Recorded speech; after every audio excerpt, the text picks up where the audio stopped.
आपण मानक भितर किए किए भावुं एटा पनीर गोटे रेसिपी कि जदि किए भावुं ताले कम्प्लीटली भूल भावुं। एटार लुक्सटा देखा पनीर भली बट एटा हूँ होममेड हेल्दी पनीर। यही रेसिपी पे आमको किसी बुट को ओवरनाइट सोक करदे देन से रसुण अदा कंचा लंका पकई अल्प पानी दे गोटे स्मूथ पेस्ट बनईदे। पेस्ट को बेसी पानिया करवानी। देन एबे गोटे प्लेट रे तेल मारिदे से बुट पेस्ट को स्प्रेड कर रखीदे। तापर गोटे कड़ाई रे पानी गरम करी से मिक्सचर को 10 मिनिट पे स्टीम होगापी छाड़ीदे। टूथपिक रे आम चेक कर देखा से भलसे होइछि कि नाई। देखो केते सुंदर भाव से बाहरी आसछि गोटे केक शेप्र। देन एबे ताकू पनीर शेप रे कटिंग करदे।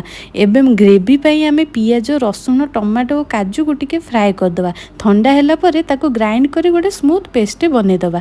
देन कड़ाई रे तेल गरम करी कटिंग हेतिबा बुट क्यूब्स को तेल रे फ्राए करदे। हल्का रेड कलर हेबा जाए फ्राए करबा। तापर कड़ाई रे तेल गरम करी पकेबा चीनी और गोटा मसला।